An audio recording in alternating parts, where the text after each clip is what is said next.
Hi guys, welcome to Life Theory.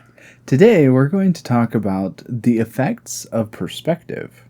Roll intro!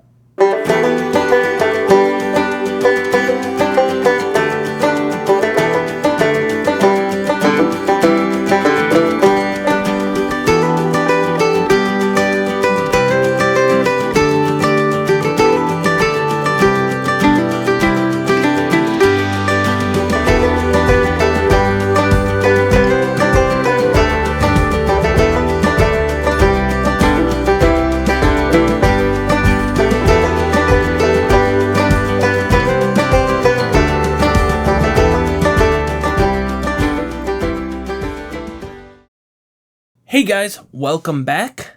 I really want to talk about perspective, and it's something, of course, perspectives are always changing, but I kind of had a perspective shift about, what it means and things I realized about my perspective that, kicked this whole thing off. And then as we got talking about it, we're like, whoa, that's really cool. Also, the Bible has a lot to say about it. Yeah. So, we want to talk about it. But first, what are we drinking?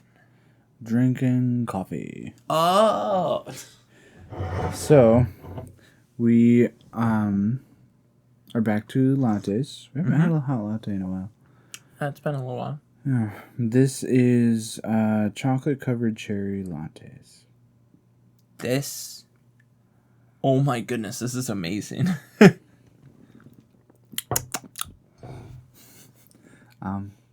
It's remarkable. It is good. Man, this is so good. You should make a recipe book. Well, I'm keeping track of my recipes, so. Yeah. Maybe that'll be our first merch. Yeah. The Life Theory. The Life Theory coffee book. Yeah. Or coffee recipe book, or latte book, or book of caffeine. I don't know. We'll figure it out. Anyway. Perspective. It's a very interesting topic. Mm-hmm. And you can take it from a lot of angles. In fact, we were even talking about, because we were just kind of like riffing, like, oh, this, and then you're like, wait, hold up. What are we actually talking about? Because we could talk about perspective all day long. Yeah. So many different angles. Yeah. About like good perspective, bad perspectives, varying perspectives between people, And so there's a lot of avenues to go down in perspective. The one that we really want to talk about today is being aware of your perspective, being aware of your heart and how it's influencing your actions. Yeah. Because having a right perspective will give you a correct attitude, and having a correct attitude and having a correct perspective, which perspective is informed by beliefs, is going to affect what you do. Yeah. Yeah. There's a verse that we thought of and that applies kind of with this idea. Matthew 12:34. For those of you that care, that's Matthew 1, 2, 3, 4.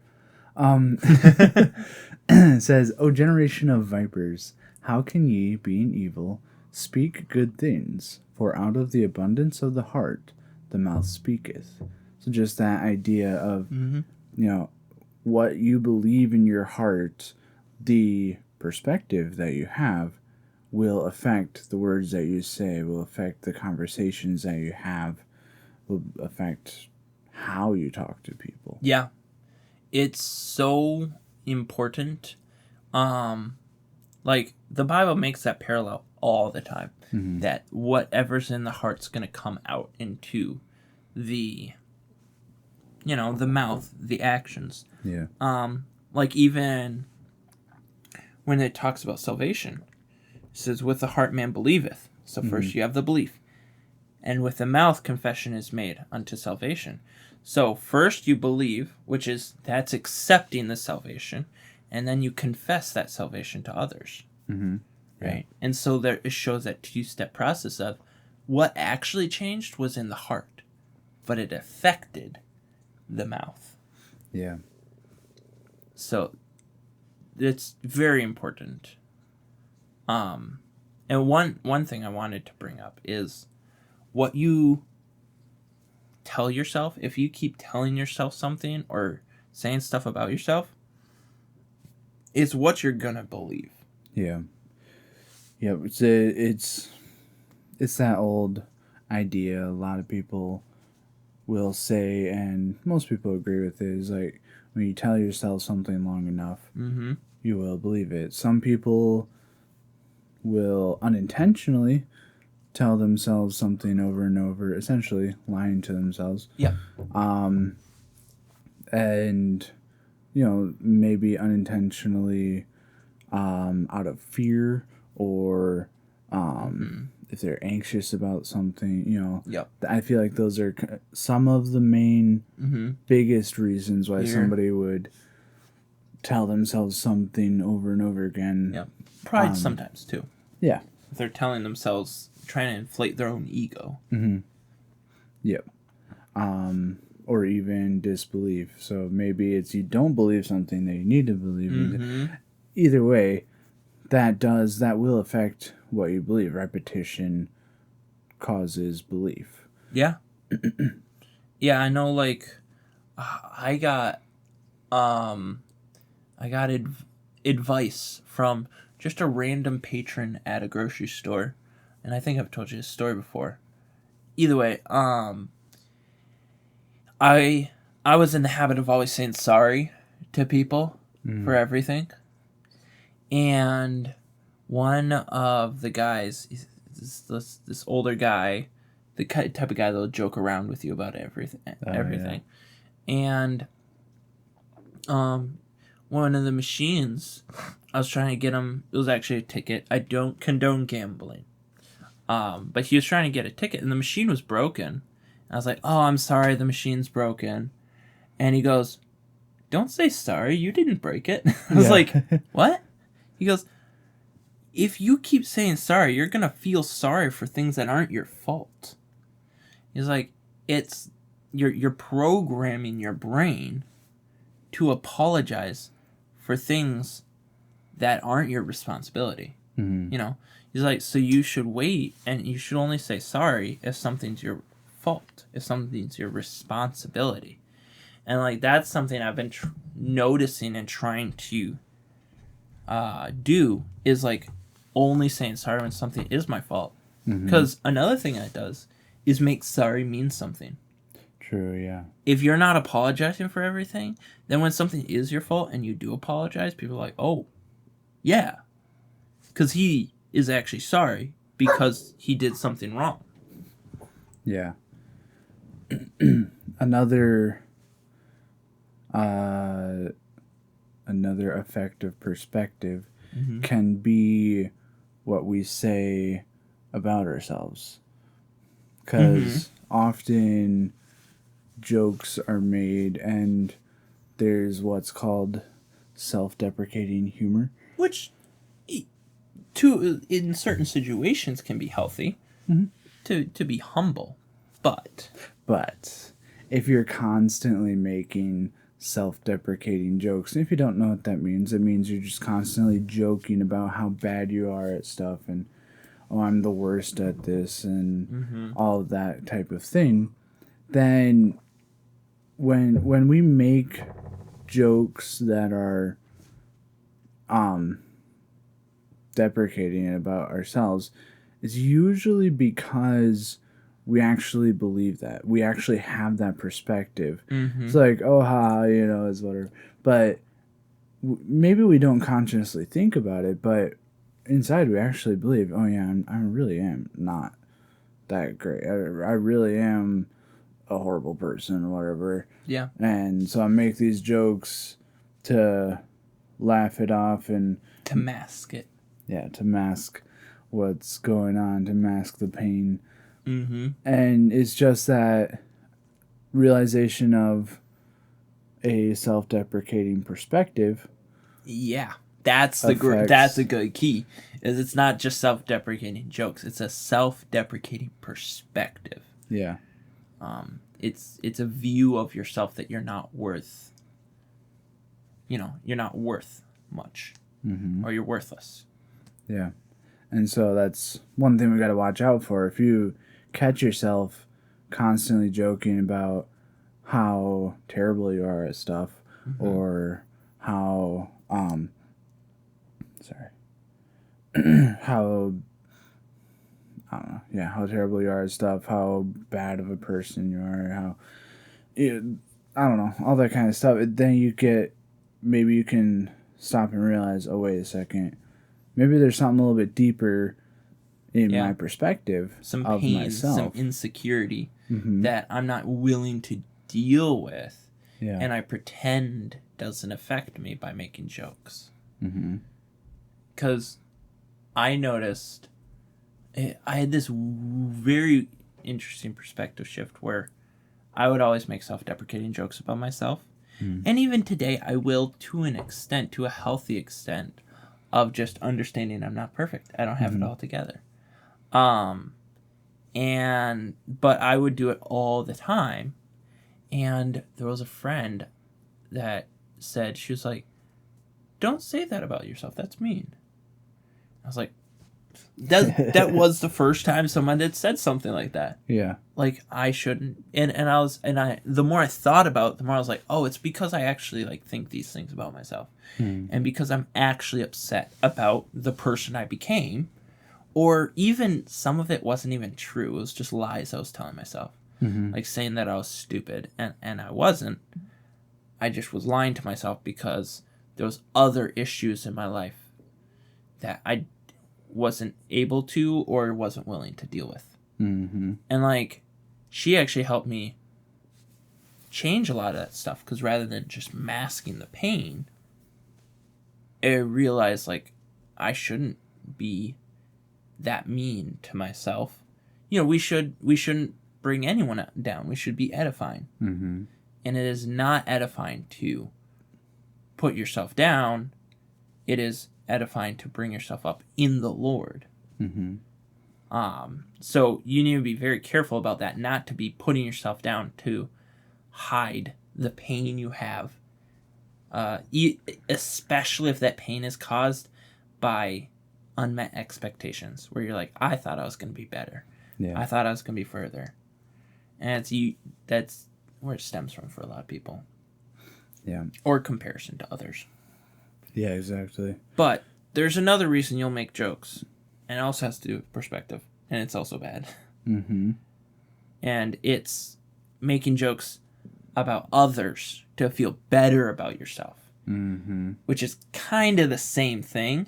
It's a different side of the same coin. Yeah. It's where rather than feeling horrible about yourself and wanting to hide it, it's you have the same deep-seated insecurities, but you cover it with pride and making yourself feel great by making others look bad. Yeah. And that is just as destructive. And not only are you destroying your own perspective and ultimately your trust and faith in God, because this is where this all leads, is what we're trusting in and believing in. But when you start bringing other people down, now you're destroying their trust and faith in God as well, and their perspective, and you're not destroying, but you're eroding it, and you're making it harder for them to do all things through Christ. Yeah, and maybe it's not where... No, let me try that again. Maybe, have something where you're in a situation where it is something that you're genuinely better than the people around you at whatever you're doing. But when you let that inflate your own self-importance, when you let that inflate your own perspective of yourself, and you start dishing that out as, jokes at other people's expense, causes very similar issues. Yeah. And this is something that I have an issue dealing with. Yeah. Is having my own inflated perspective of myself. And again, I didn't really realize it until a coworker of mine, I don't remember what it was, but sometimes you do the slow clap. And he's like, don't patronize me. I was like, I didn't say anything. He's like, well, it's the same thing. And I was like, oh, it is. Yep. I was like, I'm sorry. I had to apologize to him because I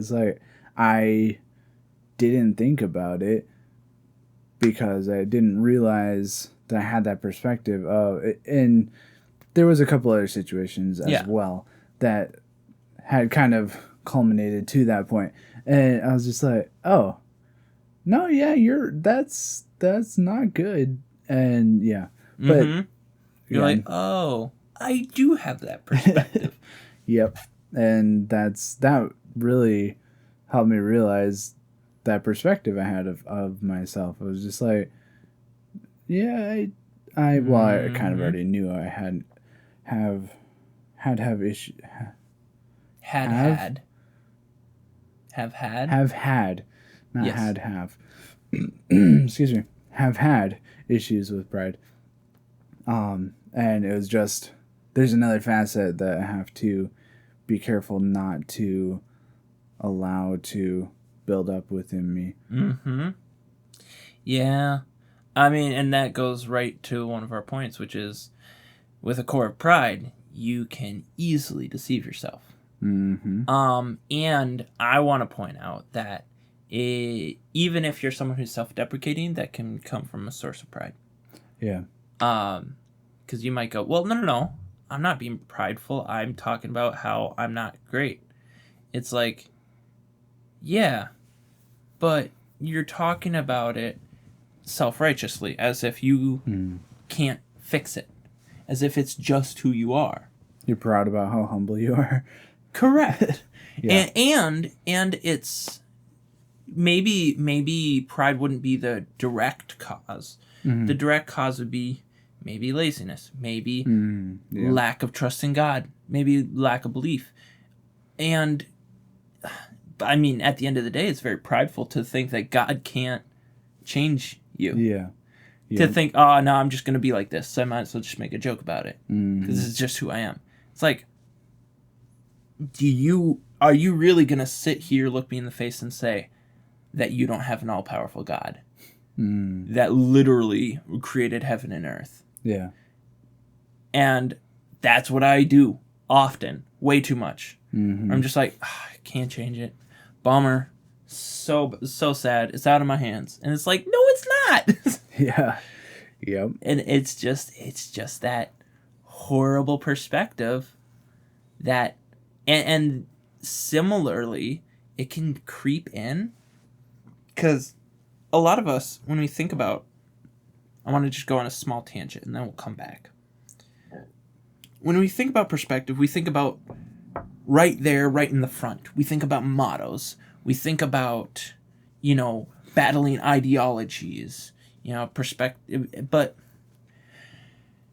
your perspective and your beliefs can sometimes get so far down and so integrated into your personality, into your person, into your habits, that they're no longer, or they never became audible. Right? They never became words on a page. Yeah. They never became things you talked to your friends about. They never became things that you thought consciously in your head. Like you even said for you, the slow cap, it was just something you did to be funny. You, for probably in certain situations, didn't even realize it was from that core perspective. Because sometimes when something's so integrated, you lose the connection. Because it's just been there for so long. It's just like, I don't know, it's just been there. It's just, that's just what it is. Like, I had to deal with that just recently of, like, I realized I had a ton of negative self-talk. Now, I don't believe in, like, manifestation and positive thinking.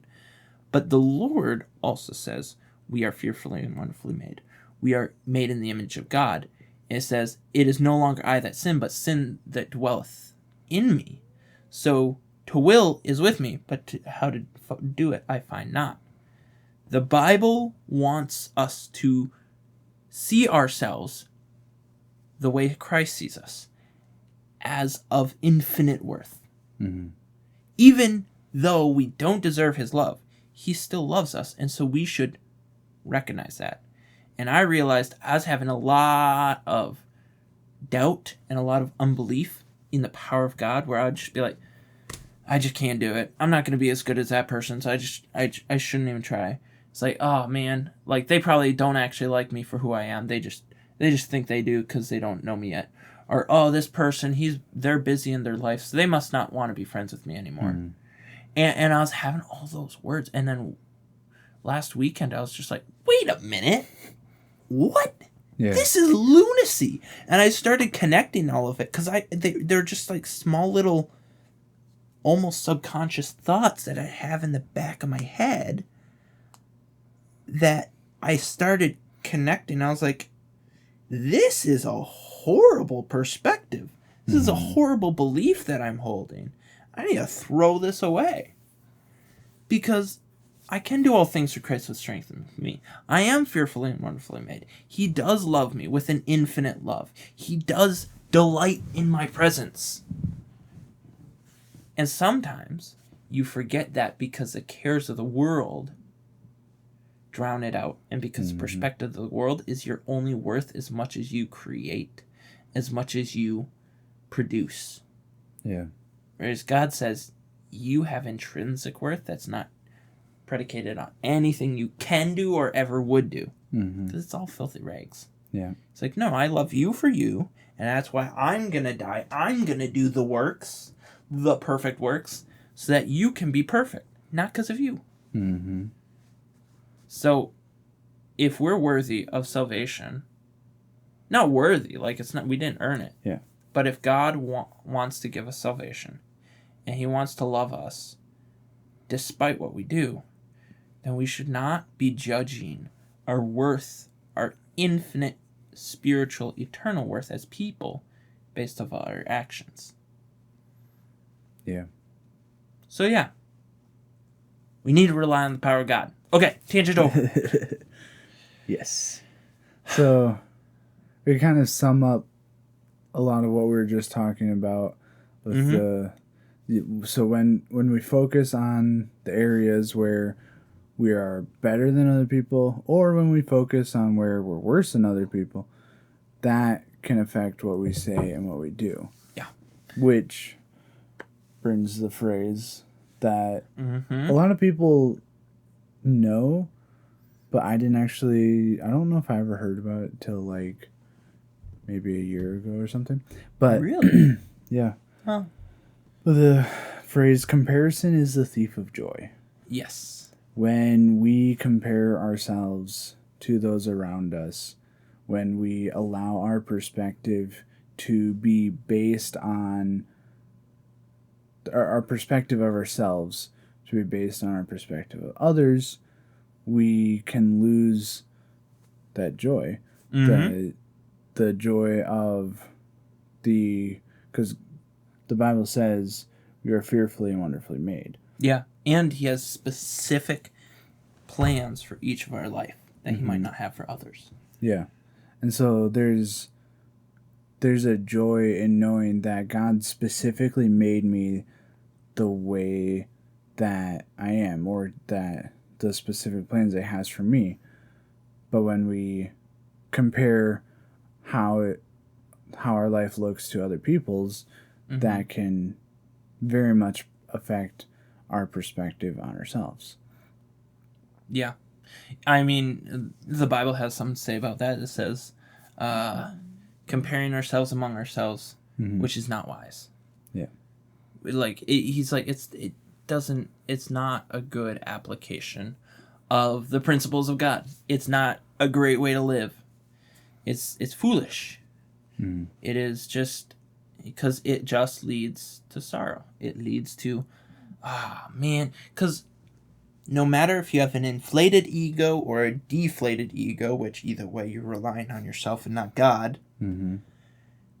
when you compare yourself to others, you can always find things that you're better at than someone, and you can always find things that you're worse at than someone. Like, I could be like, wow, I'm so much better than you because I don't need glasses. No, that's not even true because I need reading glasses. Uh-huh. But I could lie to myself and say that. Yep. Or I can be, I'm so much better than you because I got blonde hair. Which is like, we can't control that. Or I could be, man, I'm so much worse than you because I'm not as strong as you. When I work with children and you work with heavy machinery. Mm-hmm. It's like, of course not. Like, duh. Yeah. And so it's comparing yourselves. You can always find stuff you're better at or worse at. Which means it's literally meaningless. Mm-hmm. And it's all just, it's foolish. Yeah. Yeah. So, instead, you need to be honest about what's in your heart and what you're saying because it will affect your actions. Mm-hmm.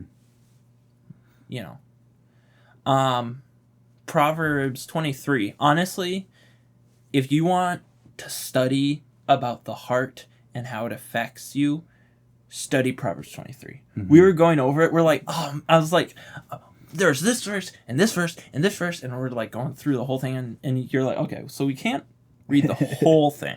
Yeah. But if you want a study about perspective, about your heart affecting your life, Proverbs 23, huge.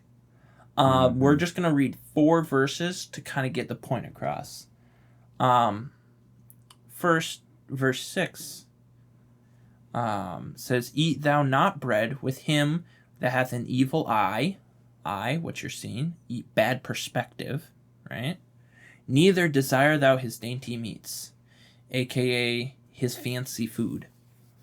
For as he thinketh in his heart, so is he.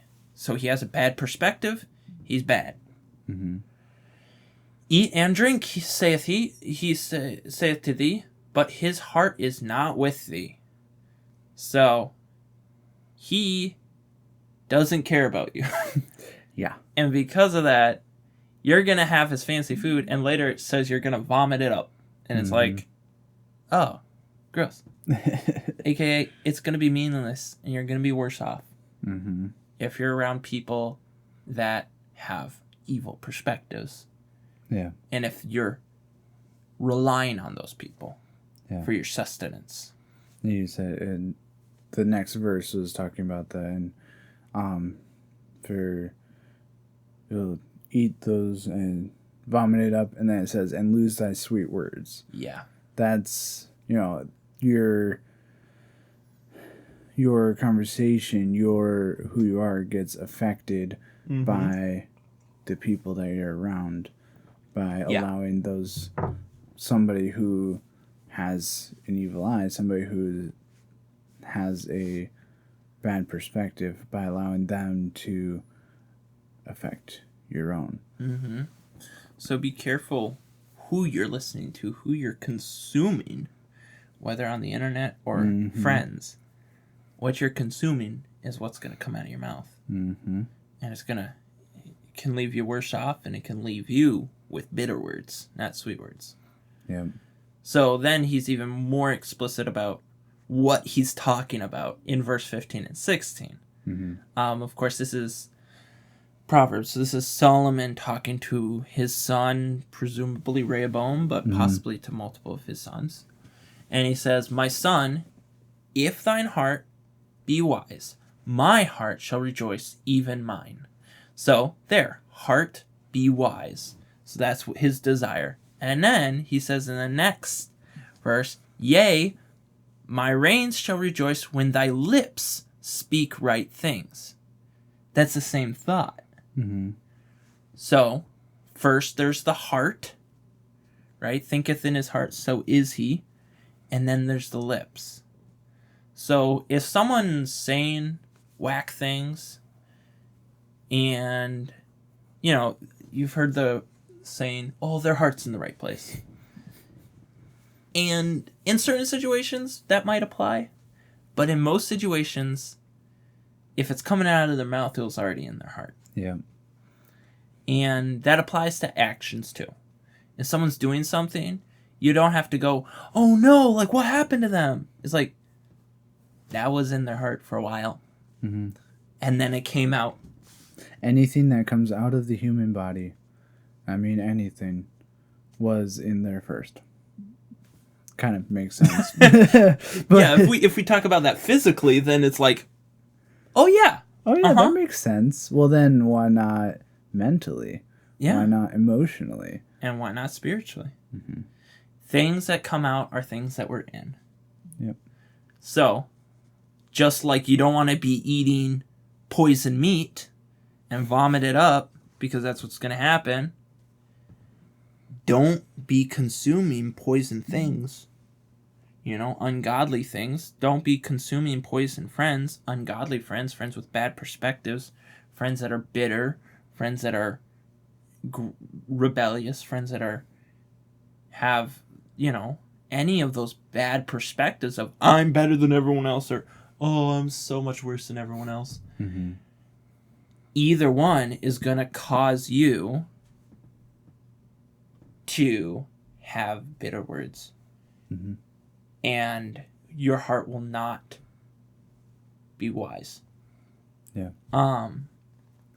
And it doesn't mean you can't be around them to help them. Yeah. It means you rely on the Lord. Mm-hmm. And you rely on his word. And you get your edification from those who do the same. Yep. And that can help your perspective. Yes.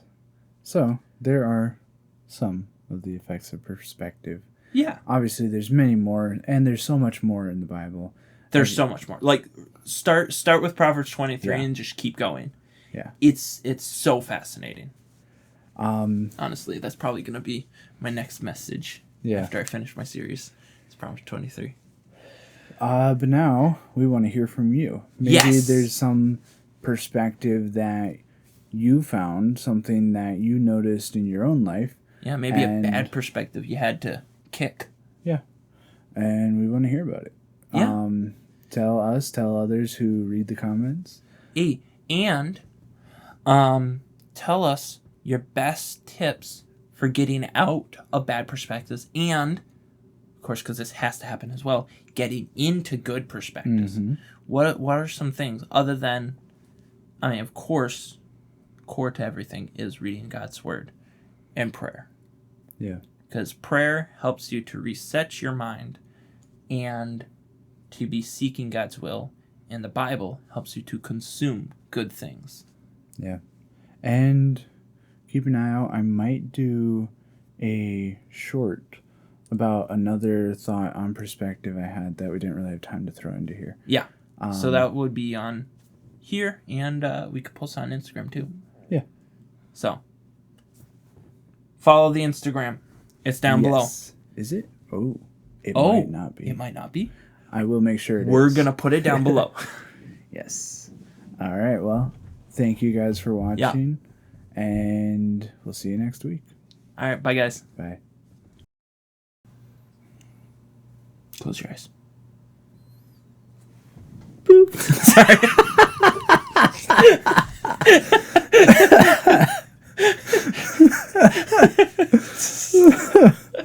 Oh, my. Anyway. Oh, my goodness. Wow.